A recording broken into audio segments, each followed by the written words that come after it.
turn it over to Dr. Castellano. Great, thanks, Keegan.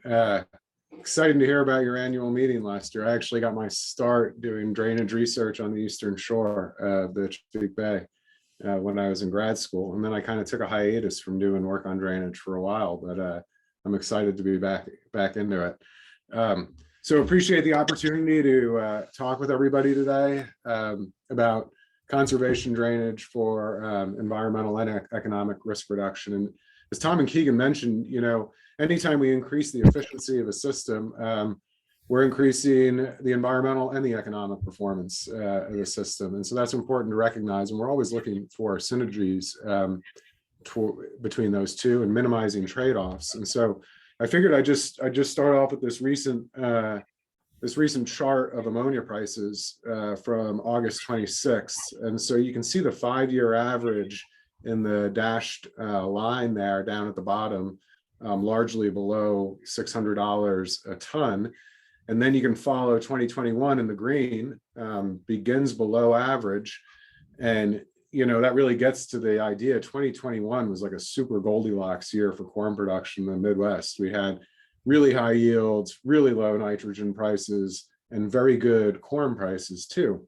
But since then, nitrogen prices have gone up a lot, right, for a variety of reasons. You can see as you follow the green curve to the right through the end of the year, it reappears as the red curve in 2022. And prices have gone down a little bit and they've stabilized now, but nobody really expects them to go below $1,000 a ton, I don't think, you know, for a long term for the next couple of years. High nitrogen prices are here to stay. Most of the European capacity is offline right now due to the high price of liquid natural gas over there, and it's not a good time to, you know, be looking to buy cheap nitrogen. So that's good on one hand in terms of it helps us really think and dial in the ways we can reduce optimum nitrogen fertilizer rates without compromising crop yields, right? And I think most people think when, you know, well, you're going to back off fertilizer rates, that's going to hurt crop yield. That's not necessarily the case. There are some opportunities where we can reduce optimum fertilizer inputs and increase yield at the same time, and improved drainage is one of those. Residue management may be another. There are maybe a couple others we could talk about, but drainage is probably the best. So 3 main points today. I'll talk a little bit about, you know, drainage improves nitrogen use efficiency. I'll show you quite a bit of data to support that. Drainage is critical for greenhouse gas management, and I think it may provide the most durable approach to greenhouse gas emissions reductions. This is particularly timely as we think about that $2.8 billion that USDA just spent on climate smart ag. You know, we can think about carbon all we want in agriculture, but perhaps we should be thinking about nitrogen. 2/3 of the greenhouse gas emissions, more in the Midwest, where we're the most efficient corn producers, are coming from nitrogen, not from carbon. Potential to store carbon in the soil can't even offset those emissions from nitrogen. So without better nitrogen management, we're not going to make a dent in those greenhouse gas emissions. And then finally, I think most importantly, is that drainage is not incompatible with water quality. So in the Midwest and the Chesapeake Bay region, you know, okay, greenhouse gases are emitted by agriculture, but that's not our main concern. Our main concern is water quality in these regions. Overall, ag is not a real big emitter of greenhouse gases as a sector relative to other sectors in the United States. It's water quality where our main concern is. And drainage is not only not incompatible with water quality, I think it really provides an opportunity to solve the water quality challenges that we have in the Midwest. Without drainage, it would be very difficult to have the high intensity, high efficiency crop production systems we have and have water quality at the same time. Don't think it would be possible without drainage. So just a little bit of background, talking about nitrogen a lot here. Here are 100 site years of economic optimum nitrogen rates for corn following corn in the green and corn following soybeans in the yellow from the late 1990s to just a couple of years ago, 2018. And what you can see here in the vertical bars, in the wide part of the bar, you're looking at the 75th and 25th percentile of optimum nitrogen rates across all the sites where they're being measured at in that given year. So that's really the story on the graph, is that within a year, across different fields, there's enormous variability in the optimum nitrogen rate, well over 100 pounds per acre per year. For reference, a farmer may be applying about 175 pounds on average to their crop, right? So think about that. 100-pound swing from field to field and year to year when the average optimum rate's about 175 pounds. That's an enormous amount of variability, especially when nitrogen is your greatest economic input, getting back to the economics of the system. It's a huge challenge. The second thing on here that's not quite as important, but also something to keep in mind, is that the optimum nitrogen rate to corn following corn and corn following soybeans is increasing over time. This doesn't mean we're doing a bad job. In fact, the efficiency of US farms in terms of nitrogen is increasing over time, despite the increase in optimum nitrogen rates. Why? Well, because yields are increasing at a faster pace than the optimum nitrogen rate. So the increase in the amount of nitrogen that we're pulling off an acre of land in grain is going up faster than the amount of nitrogen that we have to put on to achieve that yield, that nitrogen harvest in grain. So overall, the efficiency of the system is increasing. Yet this is still a challenge, because anytime we put more nitrogen in the system, we're emitting more greenhouse gases. And so how can that occur? I'll get back to that in a few slides in the details, but there's an enormous amount of energy input to generate ammonia fertilizer. So just synthesizing ammonia fertilizer is a big greenhouse gas source. So Haber-Bosch ammonia synthesis, it's a big deal. 2/3 of the nitrogen in your bodies comes from Haber-Bosch ammonia synthesis. So you should feel a little bit bionic right now. But that process, there's about a little less than 400 Haber-Bosch ammonia plants in the world. I think the number is at about right now. And that little less than 400 plants in the world uses roughly 1% to 2% of the total energy used by humans in the world. Emits a little bit over 1% of the total CO2 emissions in the world, to give you an idea of just how important a process that is, not just for your human health and the nitrogen in your body, but also for the environmental consequences of that. So what's the optimum fertilizer rate? I just showed you all the variability there. Well, what do we think? So if we have on the lower left there an individual experiment where we empirically measure the optimum nitrogen rate by using a replicated, robust scientific experiment where we put multiple nitrogen rates in the field and measure the yield response. So to the point where the increase in yield from the next added pound of nitrogen no longer pays for the pound of nitrogen. That's the optimum we're trying to find right there. If we plot the results of those trials on this figure here, and we look at the optimum nitrogen input for a given field in a given year versus the grain yield that the farmer might achieve, and we just geographically limit ourselves to central Iowa, what do these data look like?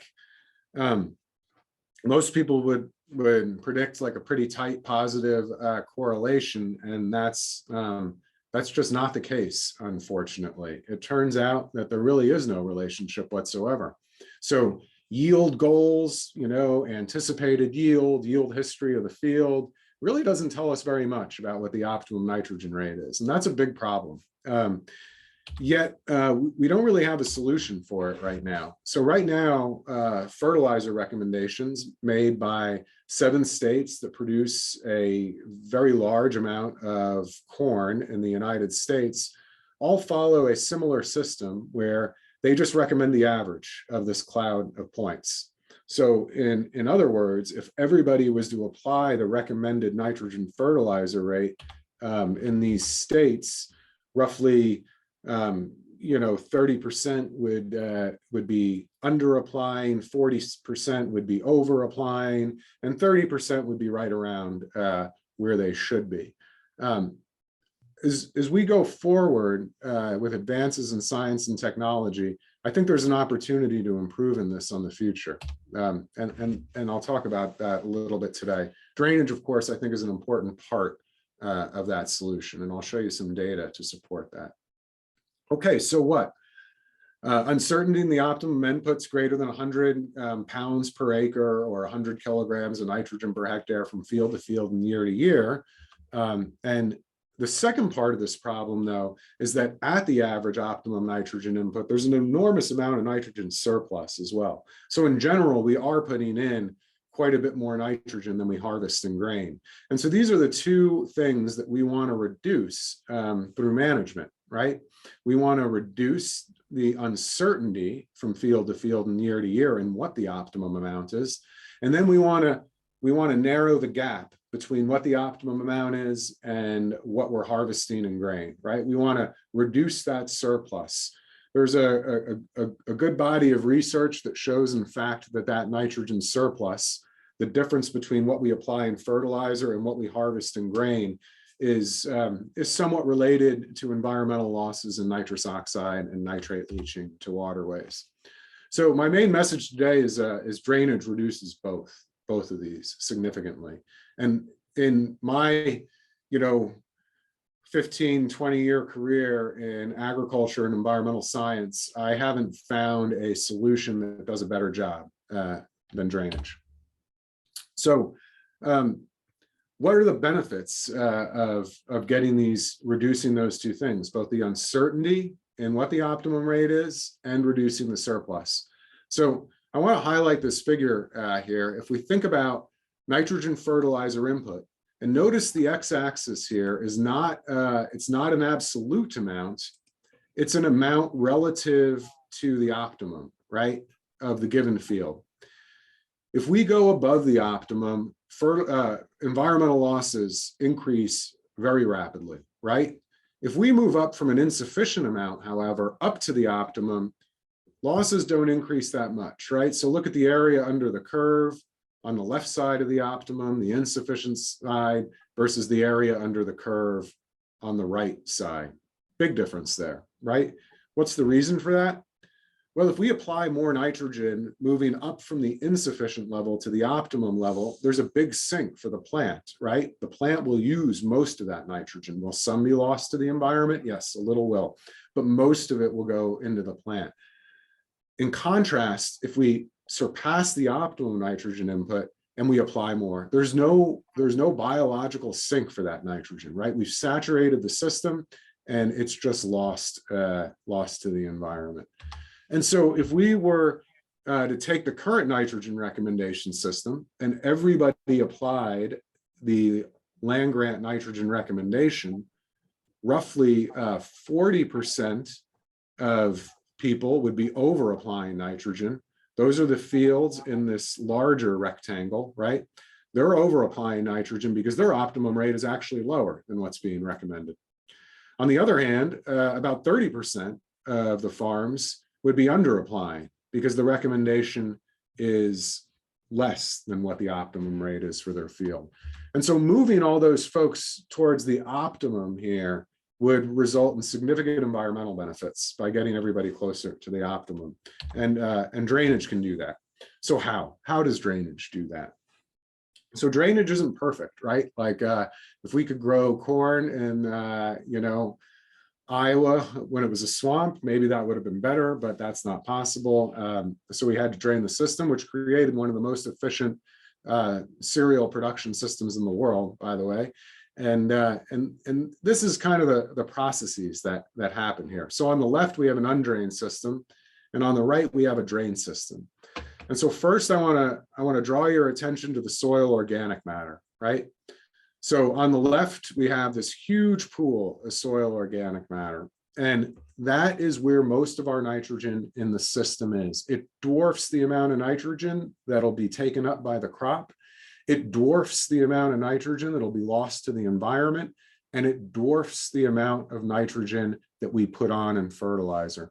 So the average field in Iowa has got about 10,000 pounds of nitrogen per acre in soil organic matter. That nitrogen is insoluble. It's not available to the plants. It's got to be transformed to ammonium and nitrate by microbes before it can be taken up by the plants. But those microbes can do that job, and they can transform and do transform some of that nitrogen into ammonium and nitrate, the identical compounds that farmers buy in fertilizer every year. And that helps contribute to the nitrogen that the crop takes up. That's why corn production in the northern corn belt is so efficient in terms of nitrogen per bushel of grain, because we have a large stock of soil organic matter that helps us avoid applying a lot of nitrogen.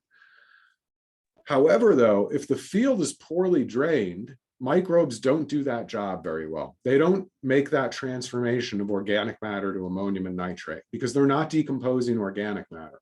If you think about environments, just like, think about your vacations, the national parks and state parks and things like that. Think about ecosystems that have a lot of carbon, a lot of soil organic matter in them. Are they very productive ecosystems? No. You're probably thinking right now about like boreal forests and wetlands, places where there's a little primary productivity. But the reason why they have so much organic matter is not because they have a lot of plant production. It's because they don't have any decomposition. The plants grow a little, they die, and that organic matter gets stored there for hundreds to thousands of years. Drains, on the other hand, if we move over to the right, they oxidize the system and they reduce the soil organic matter a little bit, but they really speed up nitrogen cycling at the same time. And not only do they speed up the production of ammonium and nitrate, but they also speed up the immobilization or the return of that nitrogen back to the soil organic matter pool by microbial uptake. So microbes use that nitrogen too, right? And as a result, they create more nitrogen for the crop. We don't have to apply as much nitrogen in fertilizer. And then also that increase in aeration reduces denitrification losses to the atmosphere. So denitrification is a process where our nitrate, often we buy this compound in fertilizers like urea, ammonium nitrate, where nitrate is respired by microbes. So when microbes don't have oxygen, they're not like people, they don't die, they just move on to the next electron acceptor. They start breathing the next electron acceptor, and that's nitrate in terms of energy transfer. They breathe that nitrate, and the problem is it goes to the atmosphere. And a lot of that nitrate goes to the atmosphere as nitrous oxide, which is a really potent greenhouse gas, 300 times the heat trapping capacity of CO2 on a per pound basis, right? And so drains reduce that because they increase the aeration and they increase oxygen availability for microbes, which is a much more favorable electron acceptor. That's why we use that, right? We need a lot of energy.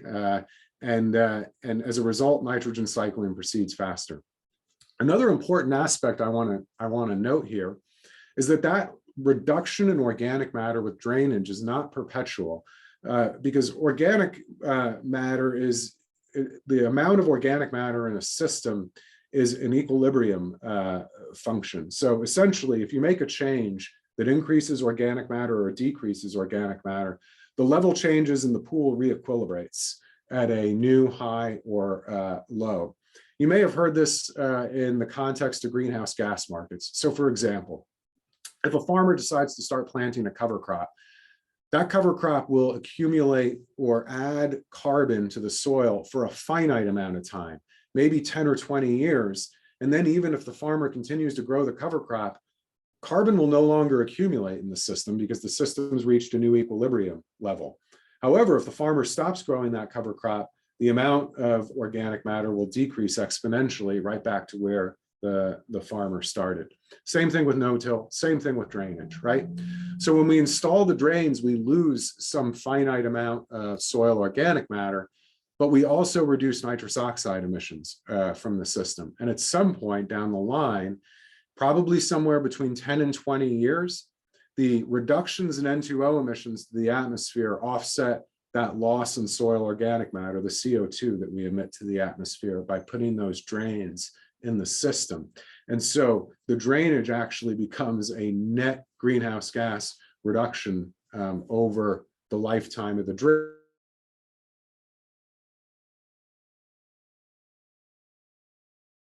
lifespan of 10 to 20 years. So they can make pretty significant reductions in greenhouse gas emissions. Also, this is a hypothesis at this point. We don't have any data to show this. There are a few papers exploring this, though, out there that have very promising supportive results, is that drainage will also reduce methane emissions. Methane is another important greenhouse gas. So when the soil is poorly drained, generally microbes produce methane. When the soil is well drained, microbes are capable of using methane as an energy source. And as a result, you can take a system that's a source of methane and turn it into a sink for methane. We need to do more research on this. There really isn't very good data on this, but certainly the biogeochemistry, the theory suggests and supports that flip in processes. So I want to introduce you to a couple of experiments where we are doing some of this work and trying to help understand what's going on with drainage and these environmental processes that I've mentioned. So this is a new project we started in 2020, myself and many of my colleagues working in the drainage space at Iowa State University, Matt Helmers in particular, Sotirios Archantoulis, Brian Emmett, a scientist at the USDA ARS here. This project was supported by USDA NEFA, their competitive grant programs. Prinsco donated the tile for the system, which was very nice. We appreciate that. And so what we've got going on at Drain Space is we have 5 different drainage systems, and we have 7 nitrogen fertilizer rates in each of those drainage systems. So each drainage system is replicated 4 times. This is a nice scientifically robust experiment. We have pre-treatment data too, which is very nice too. So we really can observe the changes over time that happen as we put these drains in the system. And so in addition to that no drainage system, we have a fully factorial design of drain depth and drainage spacing. And that fully factorial 2x2 design results in 2 different drainage intensities, roughly a ½ inch and 1 inch per day. So conventional depth and spacing, 4 foot by 80 in our part of the world, about a ½ inch per day.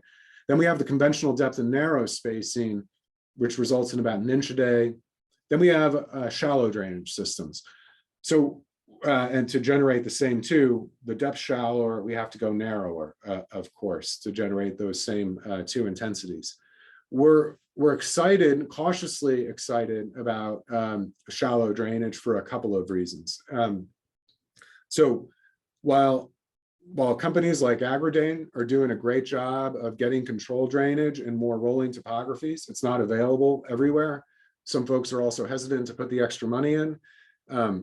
Shallow depth drainage may offer an alternative to that, and so we're doing some work on that. The reason why we're excited about it is because the idea is if you move the drainage as shallower in the profile, we may create a very big carbon sink in the subsoil by moving those drains shallower and resaturating the subsoil. If that's the case, I think that would be the most robust strategy to carbon sequestration that's available with any agricultural greenhouse gas mitigation and sequestration strategy out there. Because again, you're not just going to dig up your drainage system, whereas you might just switch from a no-till field to a till field or a cover-cropped field to a no cover-cropped field. Also, the potential rates of carbon sequestration due to making a system anaerobic are much, much greater than potential rates of doing things like cover crops and no-till. They're relatively small. Those are relatively small levers compared to changing the redox potential of a soil. So some preliminary results here. We don't have we don't have much data here. Oh yeah, I forgot about these photos. I want to highlight a couple of things here.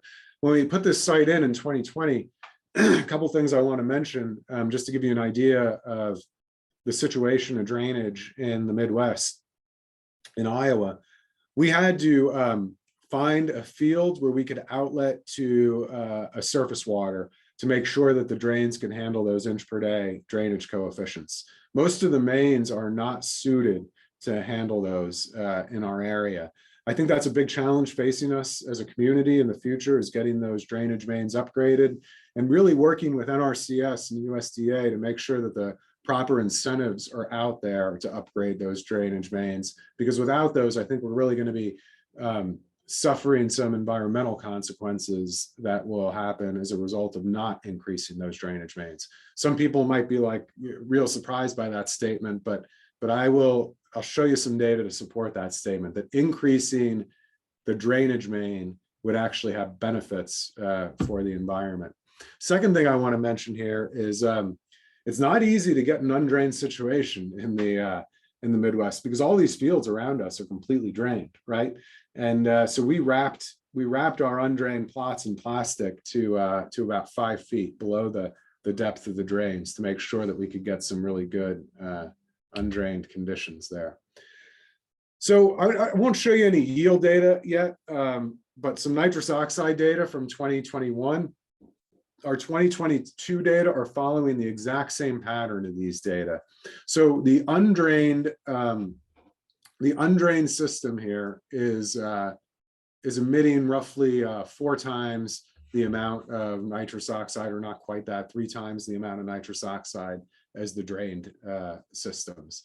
That's a real big deal. We thought that it would emit more nitrous oxide, but we didn't realize it would emit that much more. I also want to highlight that these differences are extremely conservative. And so why are they extremely conservative?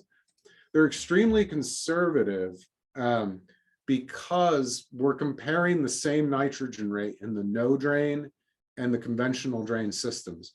Frankly, we don't have the resources to measure nitrous oxide emissions in all 7 of those nitrogen rates by all 5 drainage systems.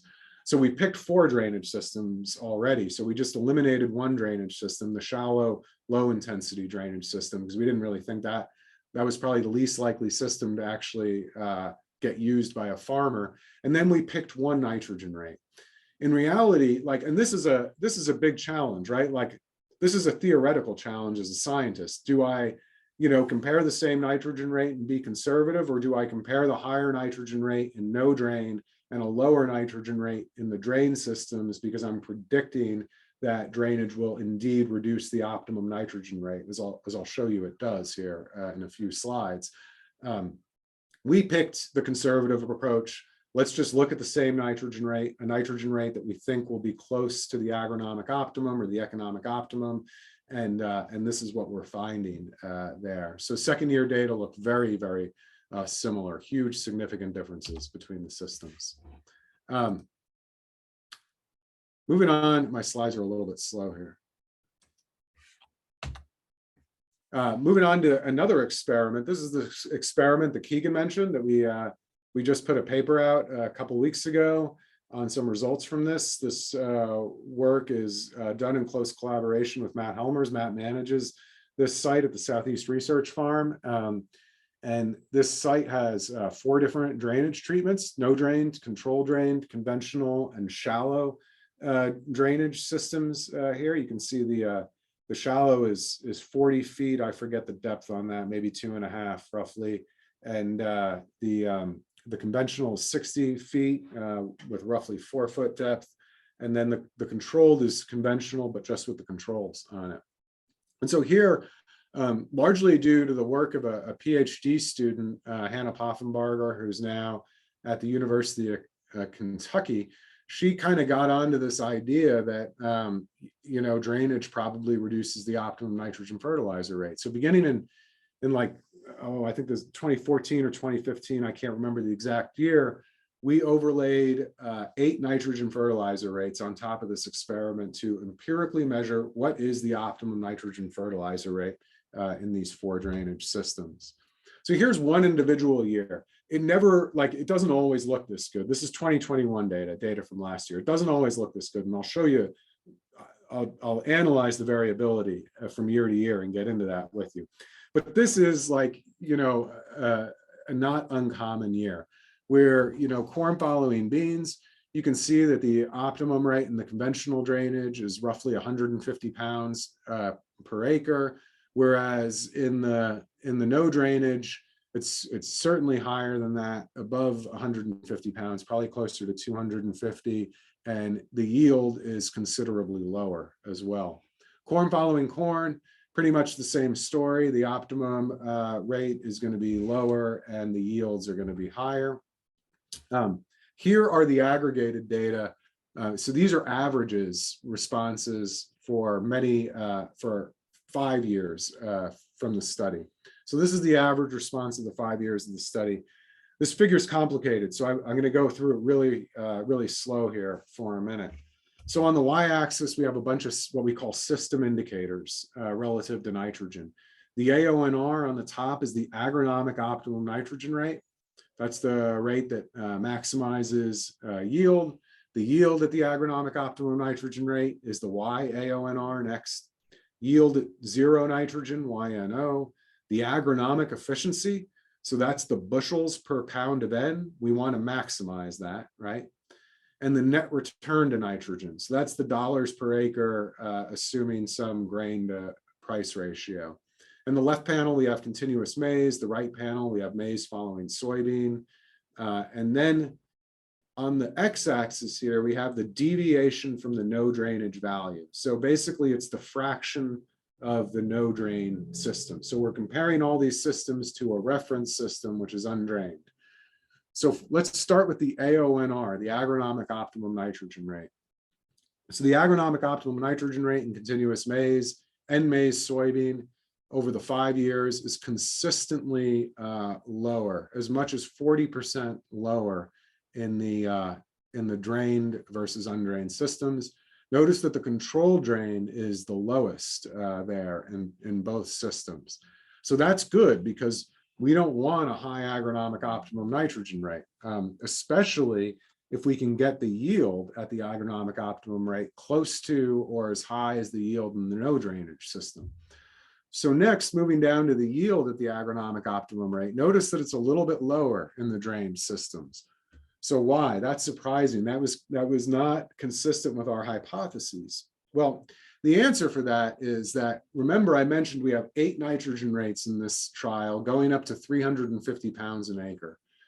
In really dry years, if you apply a lot of nitrogen, like 350 pounds an acre, you can get a no drain system to yield more than a drain system. And in those years, the difference is so much higher. On average, over the 5 years, the drain systems end up being a little bit lower on yield. But I want to emphasize that no farmer would ever accept the risk associated with that type of nitrogen fertilizer application. We have those in there for an academic purpose, not for a practical purpose. In practicality, you don't know what year you're going to get, right? It's a luck of the draw on the weather. And so no farmer is going to take the risk that, oh yeah, this is the dry year when no drainage is going to pay to add 350 pounds an acre. And so you got to take those data with a grain of salt. And if you do your homework, like Keegan suggested, you can see the details behind that. So let's move on to the agronomic efficiency. So the agronomic efficiency, notice that of the 6 comparisons, 5 of the 6, it's higher than the no drain system. So we're getting more bushels per pound of N in our drain systems in general, except for the shallow drain system in continuous maize. It was about 10% or 5% lower, something like that. But otherwise, pretty consistently, significantly more bushels per pound of nitrogen in those other drain systems.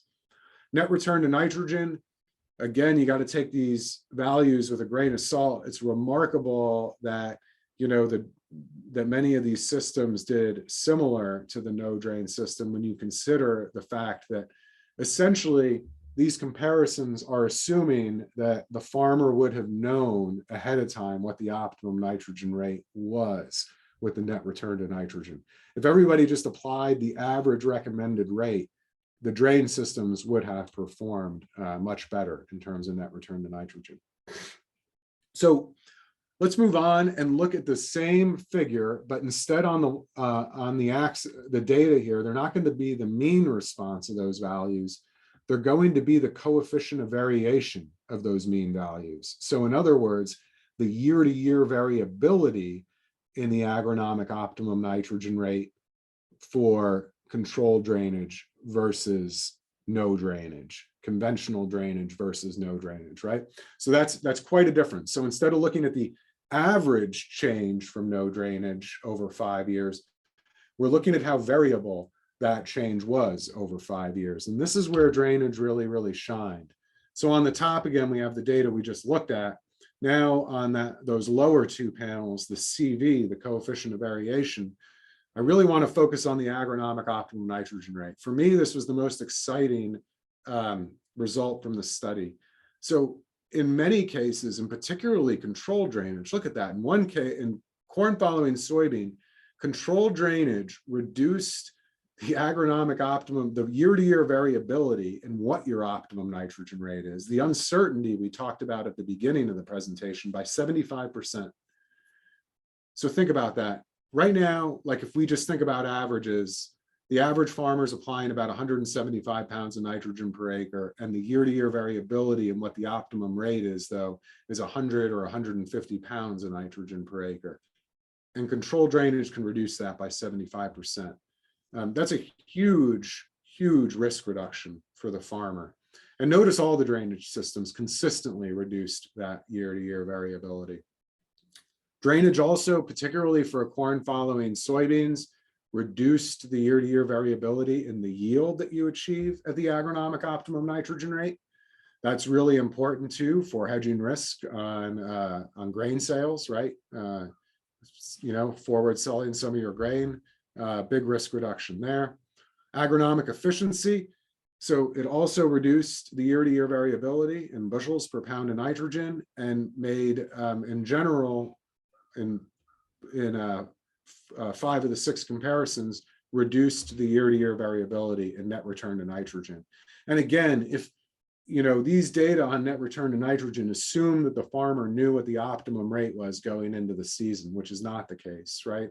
And so really all 6 out of 6 would have way reduced the year-to-year variability in net return to nitrogen if we did not assume that knowledge ahead of time.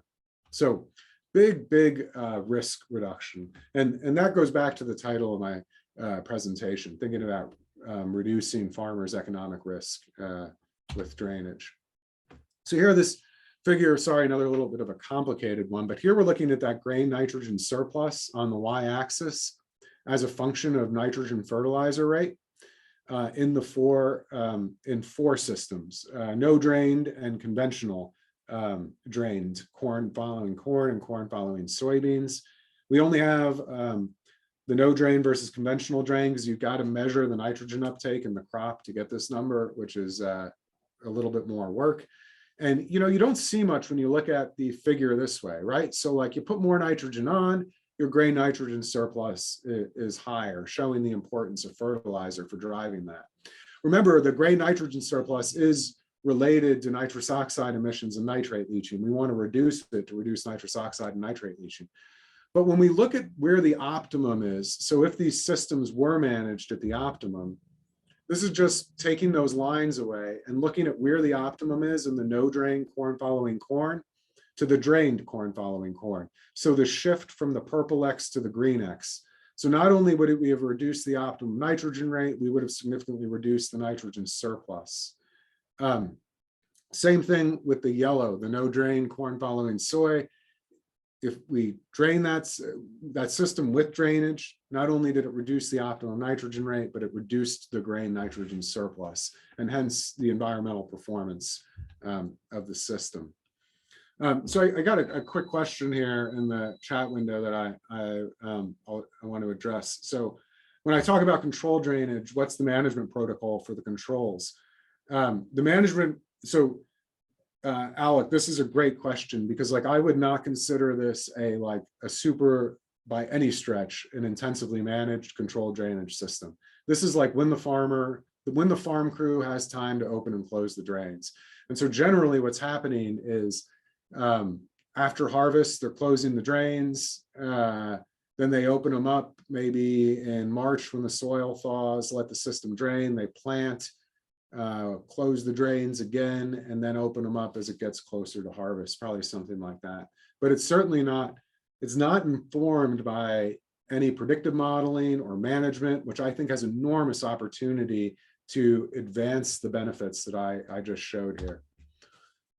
So, you know, thinking about all these things together, I think we got to think about a systems approach to conservation drainage. And that's really what conservation drainage is all about, is a systems approach. We can't just drain fields and say that's a good thing, because it's not, right? Like, we know it exacerbates downstream nitrate loss. We have to be thinking about improving drainage while reducing downstream nitrate loss through edge of field nitrate loss or nutrient loss reduction practices. So here, if we just have the concept where, you know, we have the main drain, taking a small proportion of the watershed out of production, like 5% of a drainage district out of production, and putting it into a denitrification wetland, we can reduce nitrate losses by something like 70%. I'll show you a link here where you can go at the end to get some of those numbers. But really, these edge of field practices, if we want to continue to grow corn and soybeans in the Northern Corn Belt, which I've said a few times, and the data support are the most efficient places to grow corn in the world. If we want to continue to do that here, we've got to address the nutrient loss at the end of the drains. And that's the only way to do it. These infield practices like cover crops, better nitrogen fertilizer management, they really have pretty limited potential to reduce downstream nitrate losses. It's the edge of field practices that really make the difference, that will really allow us to achieve our goals of nutrient loss reduction to downstream waters. Now, we think about that though, I want to contrast that with nitrous oxide emissions. So nitrous oxide emissions is a little bit different. So edge of field practices don't really do very much at all for nitrous oxide emissions. It's in-field nitrogen management that is the key to reducing nitrous oxide emissions. And that's why I'm such a fan of drainage, because drainage allows us to better manage that in-field nitrogen, not necessarily for the benefit of water quality, obviously, but to make huge reductions in greenhouse gas emissions, while that drainage also provides a solution at the end of the pipe to reduce the downstream nitrate losses. And that's where I think drainage becomes so exciting from an environmental perspective. And so I mentioned a couple of times about the need to upgrade those drainage mains. And I personally think that if we're going to upgrade the drainage mains, it should be absolutely tied to putting a wetland in the landscape at the bottom of the watershed. I want to highlight some work from Bill Crumpton. I don't think it's published yet, but he's talked about it on the Iowa Learning Farms presentations that Matt Helmers hosts. Just some work showing that increases in drainage main coefficients don't reduce nutrient loss downstream, right? We hear people screaming and yelling about, well, if you're going to increase the drainage main, you know, it's just going to increase nutrient losses downstream. That's simply not accurate. And it actually kind of makes sense when, you know, you see Bill's data, because we know that the amount of water that's lost, which is a function of the depth of the drains, not how fast the water is lost, is the real determinant of how much nitrate we lose downstream. Whereas making the main larger isn't increasing the volume of drainage, it's really just increasing the rate. And so some very exciting research I'd encourage you to look at there. And then finally, I want to talk about, a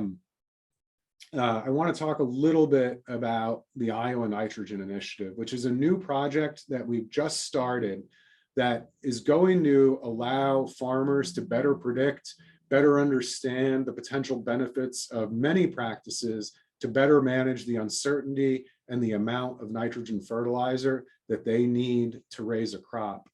And so this project is going to address that and help farmers make those better decisions. So the Iowa Nitrogen Initiative, our vision is really to bring the best nitrogen science in the world to farmers to help improve productivity, profitability, and environmental performance. And we're doing that through this unique public-private partnership where we're using recent advances in precision agriculture to get out on farmer fields and conduct literally hundreds of scientifically robust nitrogen fertilizer rate experiments every year that allow us not only to identify the optimum nitrogen rate for many, many different operations, but also to make the measurements in those fields that we need to calibrate, validate, and extend our models and transform them into products for farmers. So using those data, really what they're going to allow us to do is collect an amount of data that's never been possible in universities before, and take those data and hand them to the people who are making advances in things like machine learning, cropping systems process modeling, and other data sciences to bring to bear those latest advances in science and technology that are really data hungry, that we haven't had the opportunity to bring to bear on the issue of better forecasting nitrogen, which I hope everybody appreciates now is a really important challenge facing us in the future. And then using those advances, we can develop tools for farmers to help them better manage nitrogen. So this is how we do this work. We use historical yield maps to, in partnership with private companies, private service providers that work with farmers to get these trials on the field. What's really nice about them is we get as applied nitrogen data back from the applicator. We get grain yield back from the combine, and we can match those data up to make sure that we're getting the right data from the right places. We use using these nitrogen fertilizer prescriptions, we can conduct fully replicated, randomized nitrogen fertilizer rate trials, and that's what you're looking at here. This is what they look like from above. The precision of the machines really is impressive. You can see those low nitrogen plots. Not all fields look like this, by the way. We have a lot of fields where you can't see the low nitrogen plots at the end of the season, just pointing towards the fact that some farmers may go up in their optimum nitrogen rates, some farmers might come down, but in the end, we expect this to be a net benefit to the environment because of those processes I talked about earlier. So in 2022, we have roughly 150 of these trials out in the state, and we're looking to put out more. So if any of you work with Iowa farmers, we would really appreciate it if you got in touch with us to put some of these trials in their fields, help them participate in these trials. You can find the link down at the bottom of the page there. Also some links to the published research I talked about as well today. And I'd encourage you, if you have, hopefully Keegan will post the recording, if you have the opportunity to go back and take a look at Bill Crumpton's great presentation on the wetlands and increasing the drainage coefficients in conjunction with putting a denitrification wetland in, the all-around benefits of those practices. So with that, I'd just like to thank a lot of folks that have contributed to the ideas and the science I talked about today. And with that, I'd be happy to take any questions, Keegan, if there's some time for that. I appreciate everybody's attention. Thank you. Absolutely. And there's a few that came in through the chat earlier. Mike, if we want to scroll up. Okay, I guess yeah. The first one I saw was, how does shallow drainage depth impact crop yield? Yeah, Mark, I was really optimistic about shallow drainage early on, and I'm still hopeful that we can learn how to better manage it as we develop these predictive models better. But like right now, I couldn't encourage a farmer to adopt it. It's not as good on yield, a lot of uncertainty. The system it's not ready for prime time yet. In the studies we talked about today, the control drainage really shined, and I think it's worth the investment there for sure on the control drainage. In areas unable to no-till, will shallow drainage affect tillage practices?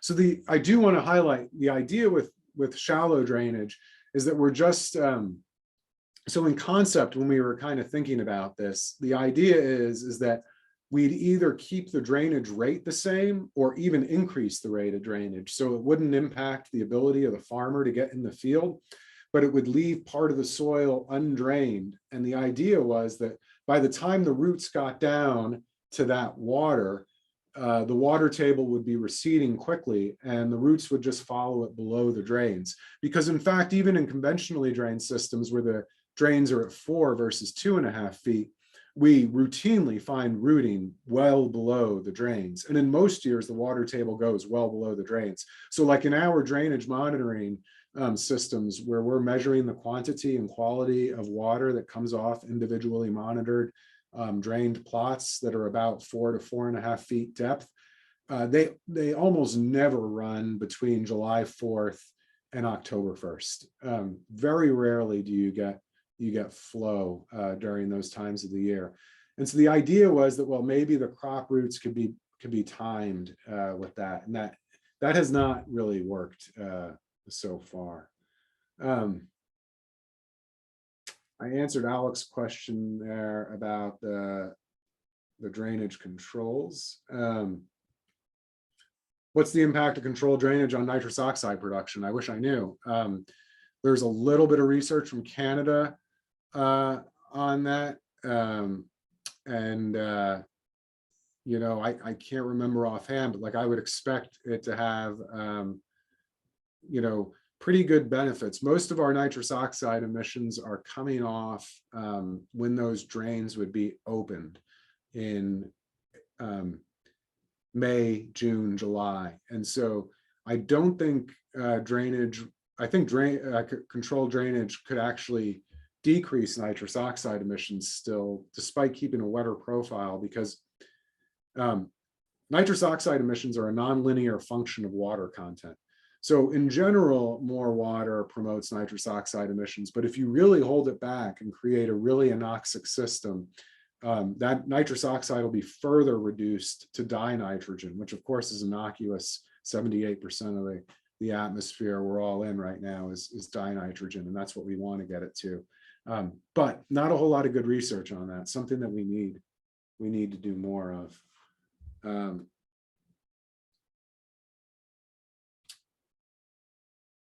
Oh, so the denitrification wetlands I was talking about are at the end of the drainage main, right? So hopefully these would be relatively low productivity areas of like a drainage district, like we're thinking about those types of systems, those types of locations. Yeah, so I mentioned that there's some negative impacts of undersized drainage mains. Sorry, yeah, I didn't get into the details of that. The negative impacts of undersized drainage mains would be a backup in drainage, particularly in the spring, where fields aren't draining because the drainage mains are backed up. And in those cases, farmers in those watersheds may be upgrading their infield drainage, and that upgrade is a total waste of money because the main can't handle the water flowing to it. So that would be the negative economic impact. There'd also be the negative economic impact of if those fields are less well drained as a result, they very well may need more nitrogen fertilizer to get that crop growing. That would be the negative economic and environmental impacts there, right? Because anytime we put more nitrogen in the system, we're generating more greenhouse gases and more potential leaching as well. Are there models or calculations to easily quantify N2O emissions? I wish there were. They're not. The models that we use to predict nitrous oxide emissions are relatively complex process-based systems models. So these models are mathematical representations of biophysical processes that rely on really intense data sets to calibrate them and validate them, and then they get extended. And on average, they're probably accurate, but you know they need more work for sure. That I hope some of that 2.8 billion that USDA spent on climate smart agriculture goes to help that, because I think that there's a lot of potential for improvement there.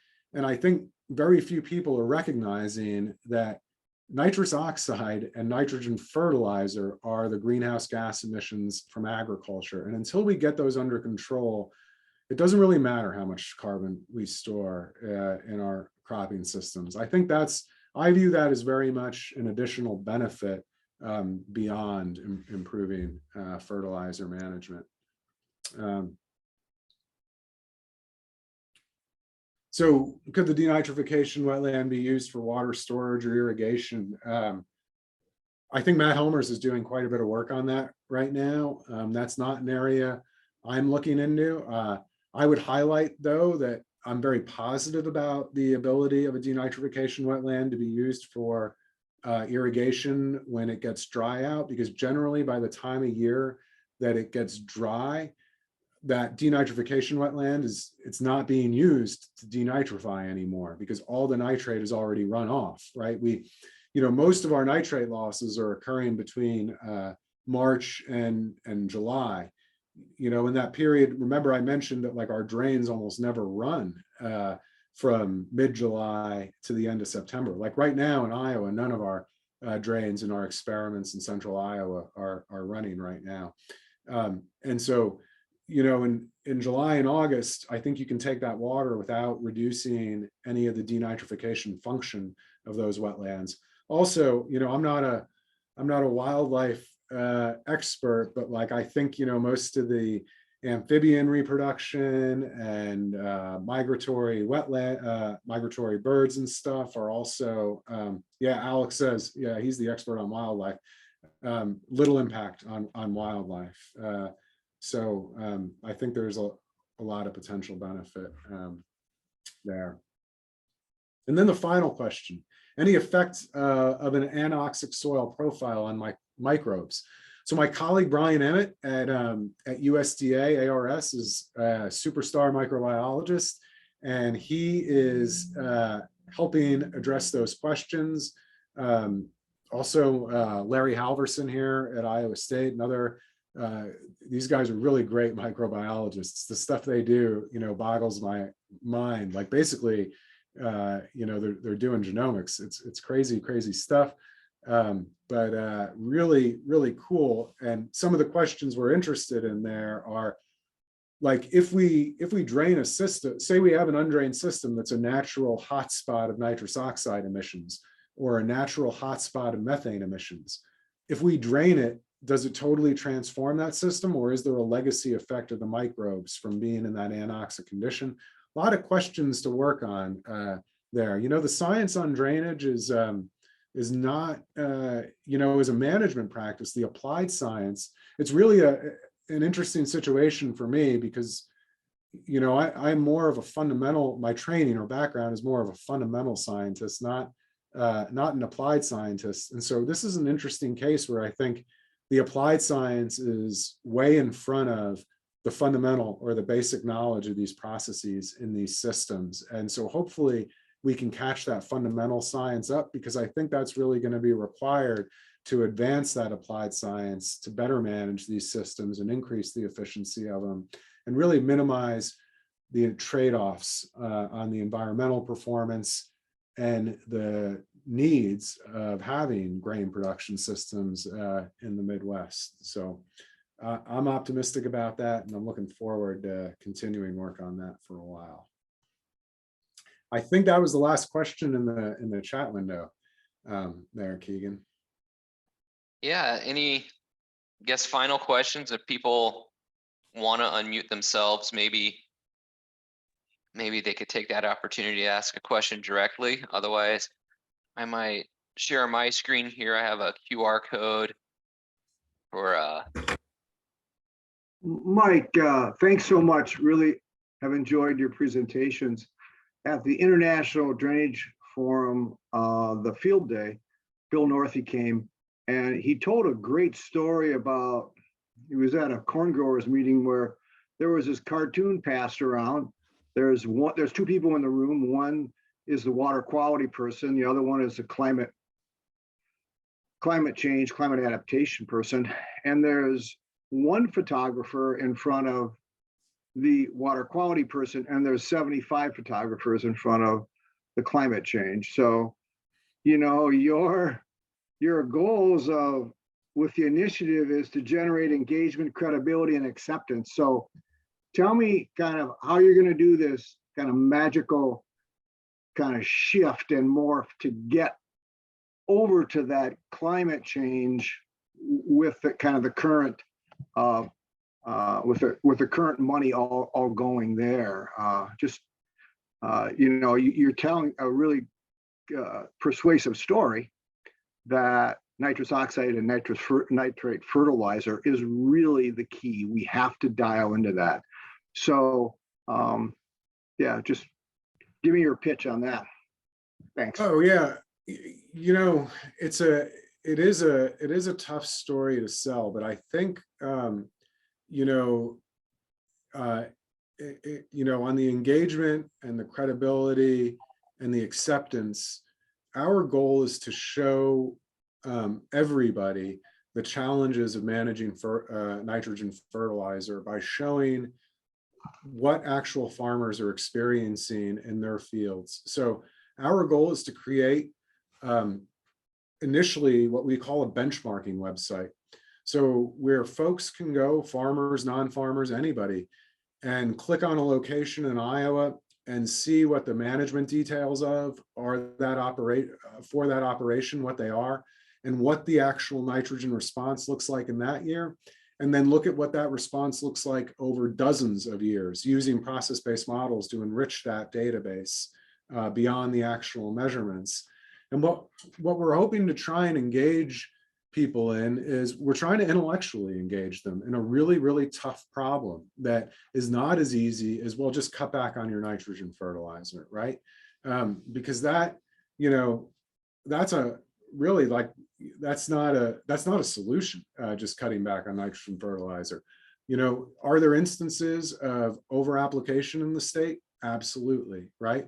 In general though, in aggregate, are we doing better? Yeah, but we don't know enough about the practices that lead to those improvements to really extend them across the landscape. And that's where we're trying to create that transparency so folks can understand just how challenging it is. You know, you think about managing your checking account with that type of year-to-year variability, and then trying to identify those practices and show those practices to everybody. You know, there's a little bit of a peer pressure thing in here, right? I can see what my neighbor's doing, and well, you know, they're beating the pants off of me in terms of bushels per pound of nitrogen. Maybe I should be looking at what they're doing in their operation. And so, you know, that's kind of the way we're trying to generate that engagement and really get folks to think about more than just their pet interest, whether it's water quality or greenhouse gases or profitability or risk reduction, right? I don't think profitability, like we all want to be profitable, and I think profitability actually goes hand in glove with environmental performance, but I think the risk reduction is the problem, right? That's where we're seeing a lot of, you know, over application because we don't know what the right application is. And so I even hesitate to call that over application. It's application to manage risk, not necessarily over application. And that's what we're trying to reduce there.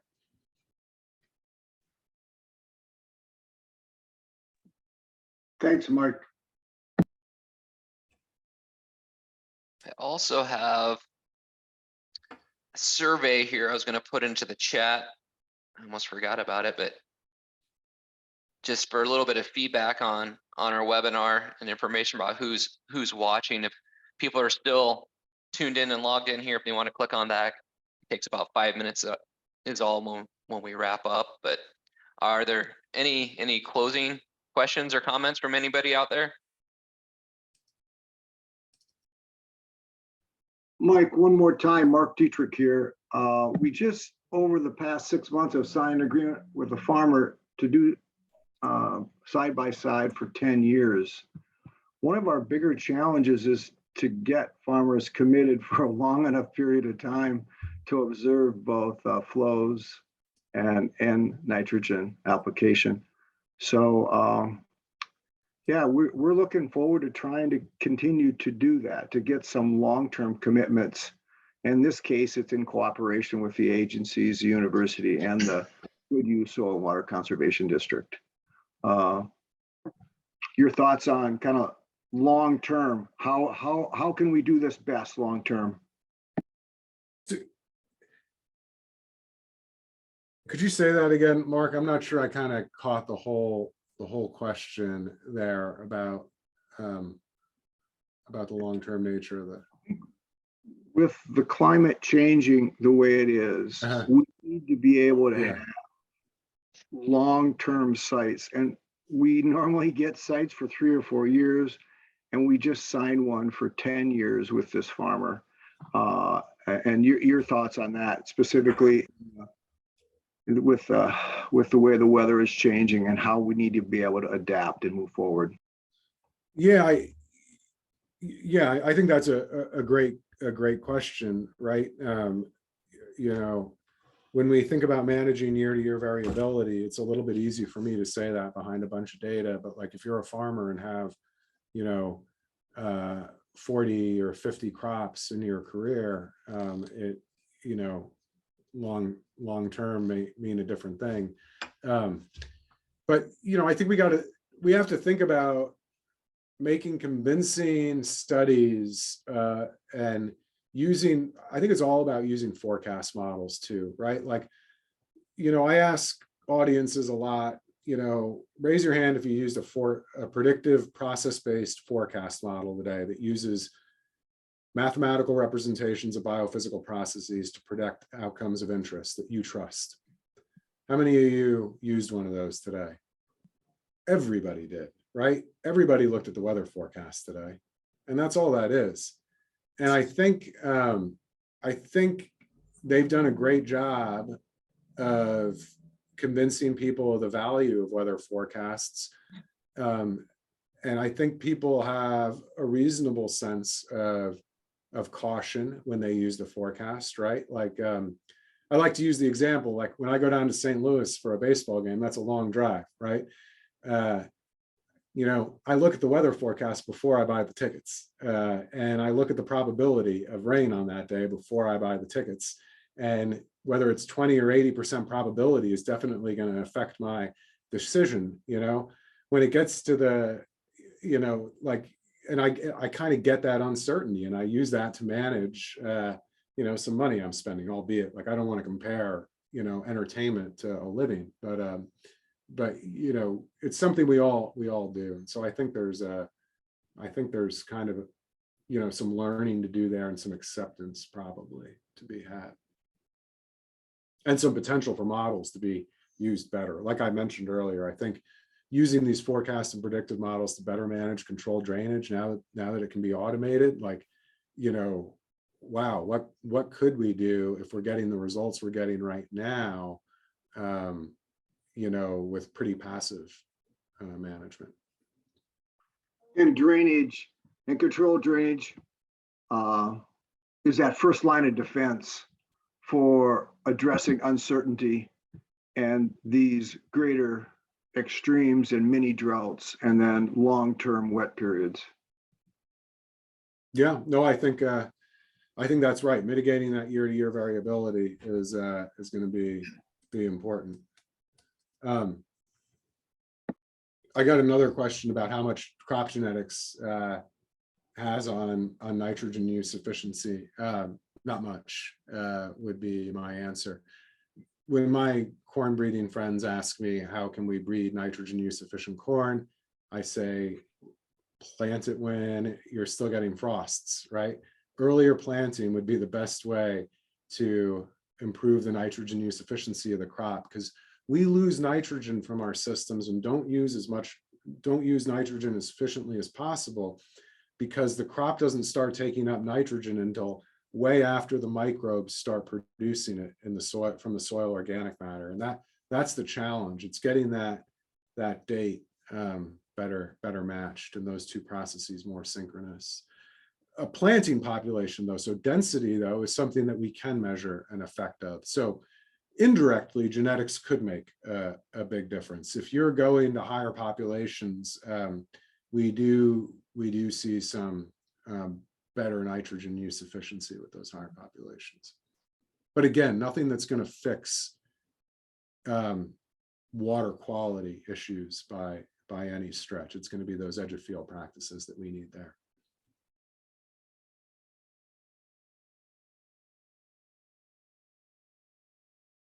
Keegan, this is Tom. I really want to thank Dr. Castellano for excellent presentation. This is the second time I've heard him now, and it gets better each time. And I can't wait for that third presentation. So informative and great messaging.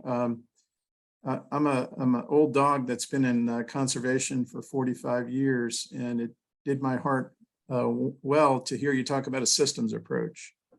I really do appreciate that, because I predate the days of all of the financial assistance when we really tried to plan as conservationists and develop a conservation system based on art and science. So really pleased to hear you talking about the systems approach. And I think more people need to talk about the systems approach and recognize that really that is the answer, the solution to the challenges. So I really do appreciate your excellent presentation and the great information, and look forward to hearing more from you. Thanks, Tom. I appreciate it. Yeah. Yeah, I'll second that, Mike. Thanks for the great presentation as always. We need to figure out how to get some of this information in front of other people that aren't preaching to the choir almost, but maybe in Illinois we can get them to approve controlled drainage water management for their state nutrient reduction strategy if we show them that AONR reduction of by 75% on that variability. But we'll keep trying here. I will say I did post that QR code for any CCAs that are out there that need their CEUs. Hopefully you got that. If not, just send me an email and I can send it back out to you. Also in the chat, I did put a link to a survey if people want to jump on that before we end the meeting. But on behalf of the Conservation Drainage Network and ADMC, once again, a big thanks to Dr. Castellano. I'm sorry we can't really give him a round of applause via Zoom, but there would be a big one right now. With that, unless anybody else has anything to add, I think we can go ahead and close out the meeting. Great. Thanks, guys. Thank All right. you. Yep, thank you.